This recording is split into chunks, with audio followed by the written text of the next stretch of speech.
Bonjour les amis et bienvenue sur ma chaîne. Les trois capitales fantômes de l'Afrique de l'Ouest. Pourquoi sont-elles fantômes et quelles sont ces capitales-là? Bon, il s'agit d'abord de Porto-Novo, de Yamoussoukro et une troisième capitale, donc je vous laisse le soin d'indiquer dans les commentaires en attendant que je vous la dévoile à la fin. Alors, Porto-Novo, pourquoi est-ce qu'elle est une capitale fantôme? D'abord, c'est quoi une capitale? Une capitale, c'est la ville et phare d'un pays. C'est la ville de laquelle tout le pays est dirigé, généralement. C'est la ville la plus urbanisée. C'est la ville dans laquelle on trouve la plupart des emprises diplomatiques. Dans le cas de Porto-Novo, c'est tout le contraire. Ils ont juste laissé l'Assemblée nationale à Porto-Novo pour un semblant de capitale, je vais dire.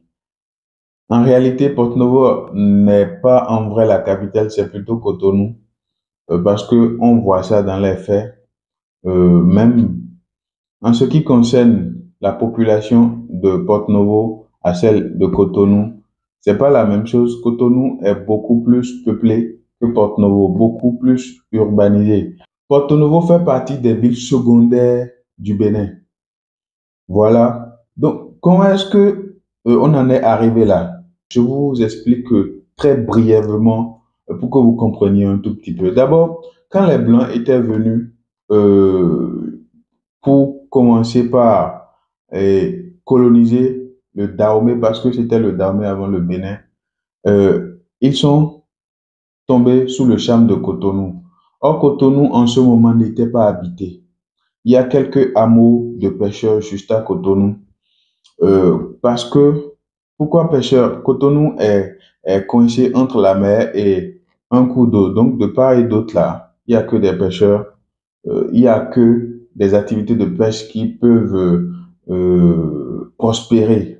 Donc, voilà pourquoi on trouve que des pêcheurs à Cotonou en ce moment. Quelques pêcheurs, je dirais. Donc, quand les Blancs étaient venus, ils ont entrepris les démarches pour pouvoir s'installer à Cotonou.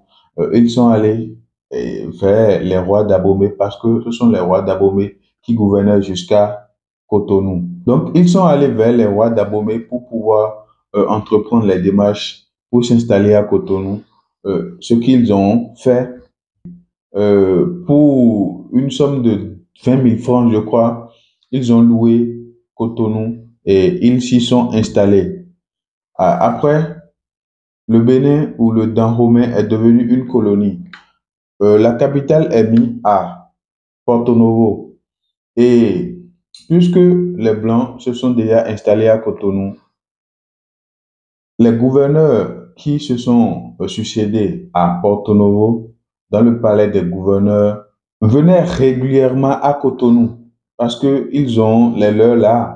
Voilà. À plusieurs reprises de la période coloniale dahoméenne, ils ont voulu transférer la capitale de Porto-Novo à Cotonou. Ce que les natifs n'ont pas accepté, ils s'y sont opposés. Et voilà, donc le colonisateur, ne pouvant plus rien faire, a quand même trouvé l'astuce de commencer par investir beaucoup à Cotonou, plus qu'à Porto-Novo. Donc, les routes sont construites et il y a l'aéroport, un début d'aéroport qui est construit, un WAF et un hôpital de référence, etc., etc. Ce qui a fait que Cotonou a commencé par se développer et a attiré beaucoup de population et Cotonou est devenu peuplé. Voilà comment Cotonou est devenu, je dirais, la capitale sans le dire. Voilà. Puisque les Béninois ne veulent pas que les Blancs transfèrent la capitale de Porto-Novo vers Cotonou, ils ont quand même trouvé le moyen de subtilement transférer eux-mêmes la capitale à Porto-Novo et de laisser juste le nom là-bas. Voilà comment Porto-Novo est devenu une capitale fantôme. Maintenant, on va parler de Yamoussoukro. Comment est-ce que Yamoussoukro est une capitale fantôme? Yamoussoukro est devenue capitale en 1983.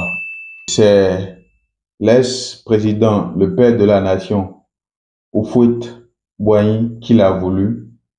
Parce que Yamoussoukro, c'est son village natal et il a voulu en faire une capitale et de grandes artères. La ville a été tracée de sorte que c'est la seule ville en Côte d'Ivoire qui a pu bénéficier d'un urbanisme personnalisé, voyez-vous. Mais après, le mouvement n'a pas suivi en fait. Ils ont construit un palais de la République là-bas, mais le président n'y est jamais vécu. L'Assemblée nationale est à Abidjan. Toutes les emprises diplomatiques sont à Abidjan.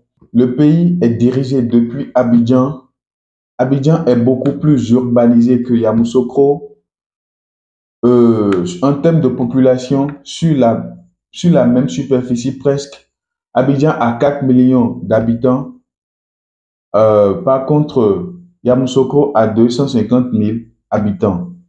La plupart des institutions politiques et administratives siègent toujours à Abidjan, l'ancienne capitale. Donc, Yamoussoukro apparaît un peu comme une ville trop grande, trop monumentale et quelque peu délaissée, dans laquelle règne une atmosphère de capitale fantôme.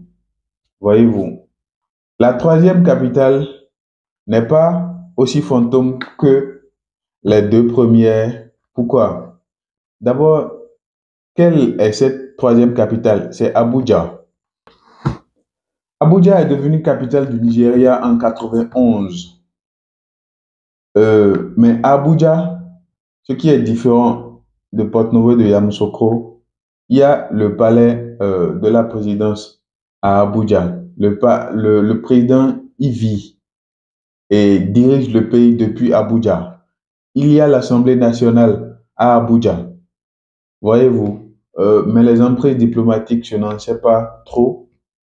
Si vous en savez quelque chose, vous pouvez mettre ça dans les commentaires. Depuis l'indépendance du Nigeria, c'est Lagos qui a toujours été la capitale du Nigeria.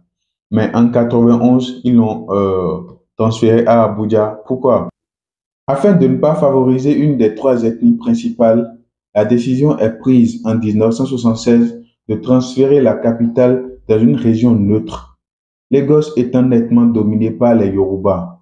En traçant les lignes X sur la carte de Nigeria, l'ancien chef d'État Murtala Mohamed délimite une zone peu peuplée et propice au développement.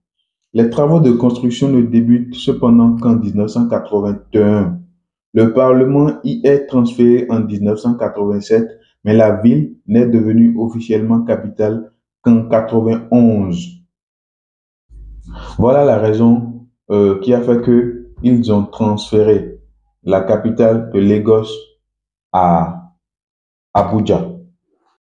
Bien que Lagos ne soit plus la capitale du Nigeria, Lagos demeure toujours la ville phare du Nigeria, la ville la plus urbanisée du Nigeria, la ville où on trouve toutes les stars du Nigeria. Et en ce qui concerne la population, Lagos a plus de 20 millions de population, tandis que Abuja en a beaucoup moins. Donc voilà ce pourquoi je trouve que Abuja est aussi une capitale fantôme, même si ce n'est pas exactement comme Porto-Novo et Yamoussoukro. Nous sommes à la fin de la vidéo. Si vous avez aimé le contenu, aimez, partagez, abonnez-vous si ce n'est pas encore fait. Ça ne vous coûte absolument rien. À plus. Ciao, ciao.